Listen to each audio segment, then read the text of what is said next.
भगवान का एक सूत्र है, आप सबको लगभग मालूम होगा। भगवान कहते हैं कि तू अपने काम पर तो मैं अपने धाम पर, और तू मेरे धाम पर तो मैं तेरे काम पर। ये भगवान का वाक्य है। कथाओं का एक दौर ऐसा चला है कि महाराज जहां भी देखो वहां कथा। पहले आप सबने सुना है, इतनी कथाएं नहीं होती थी, बहुत कम कथाएं सुनने को मिलती थी, बहुत कम। अब कथाओं का दौर चल पड़ा है, जहां देखो वहां कथा, जहां देखो वहां कथा। गांव गांव में, गली गली में, शहर शहर में, मोहल्ले मोहल्ले में कथा। तो भगवत प्राप्ति का अगर कोई वास्तविक साधन है, कल्याण का कोई वास्तविक रास्ता है, तो भगवान की कथा ही है। पर उस कथा में कहीं हमारी व्यथा ना जुड़ी हो, बस इससे थोड़ा सा दूर रहना। कथा में व्यथा होगी तो कथा की प्राप्ति नहीं होगी, व्यथा की ही प्राप्ति होगी।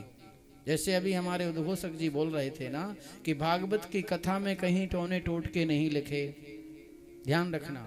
और अन्य पुराणों की कथाओं में जो आप सब सुनते हैं ना, माताएं हों या भाई लोग हों, कोई ऐसी कथा बताते हैं वक्ता, तो उस तरफ थोड़ा सा मन अग्रसर होता है। और वही की वही कथा भगवान की भागवत की सुनाते जाएंगे तो कहते महाराज जी उसमें मन ही नहीं लगता। ऐसी कथा कोई अलग से बात सुनाने वाले होंगे तो मन बहुत ज़्यादा लगेगा उसमें। तो किसी भी पुराण में कोई भी टोने टोटके की बात नहीं लिखी है, कहीं भी कोई इधर उधर की बात नहीं है। और उनको सुनने से कल्याण नहीं होगा। कल्याण किससे होगा? बोले भगवान की कथा से। गोस्वामी तुलसीदास जी ने इसी बात का निरूपण किया है कि जिन हरि कथा सुनी नहीं काना,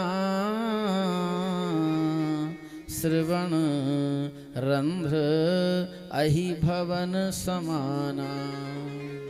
श्रवण यानी कान के छिद्र कैसे हैं? बोले अहि माने सर्प, सर्प के बिल के समान वो छिद्र हैं जिन्होंने भगवान की कथा नहीं सुनी। बोले महाराज हम तो बहुत सुनते हैं, कथाओं में जाते हैं, पर जाते हैं कथाओं में हम व्यवस्था देखते हैं, कितनी अच्छी खाने पीने की व्यवस्था है, ठहरने की कैसी व्यवस्था है। कथा में हंसी मजाक की बात होती है कि नहीं होती, चुटकुले होते कि नहीं, भजन होता कि नहीं नाचने के लिए। हम इसकी ओर रहते हैं सज्जनों, और हम आपसे धाम में बैठे हो, अपने हो सब, इसलिए ये निवेदन करके कहते हैं कि कथा में ये सब ना करके कथा सुनने के लिए बैठना। आज भी हम लोगों की परिपाटी है कि मूल पाठ बैठाते हैं, क्योंकि कथा तो हम लोग कितना सुनाएंगे। 6 से 7 घंटे का विषय है एक दिन का। अब आप लोग विचार कर लो, हम लोग कितने समय कथा सुनते और सुनाते हैं। तो कथा अधूरी ना हो, इसलिए मूल पाठ की परंपरा पहले से ही चली आ रही है कि 18,000 श्लोकों का पाठ होता रहे। इधर उधर की दवाइयों से काम नहीं चलेगा। बीमारी जब बढ़ जाती है ना, पहले सोचते चलो मेडिकल से कोई दवा ले लेते हैं, फिर कोई छोटे मोटे डॉक्टर को दिखा लिया, लेकिन धीरे धीरे जब वो बीमारी बहुत बड़ी बन जाती है तो किसी स्पेशलिस्ट के पास ही जाना पड़ता है, तभी वो बीमारी दूर होती है। और स्पेशलिस्टता क्या है? बोले भगवान की वास्तविक कथा है। इसलिए आज से आगे तक भी आप लोग ध्यान रखना कि कथा सुनना, व्यथा मत सुनना। आजकल हम लोग व्यथा में ज्यादा लगे रहते हैं, और व्यथा से हटके कथा में लगेंगे तो बिल्कुल जीवन का कल्याण होगा। कथा भागवतस्यापि नित्यम भवति यद गृहे, तद गृहे तीर्थ रूपम ही बस्ताम पाप नाशनम। जहाँ रोज भागवत विराजमान रहती हैं कथा के रूप में।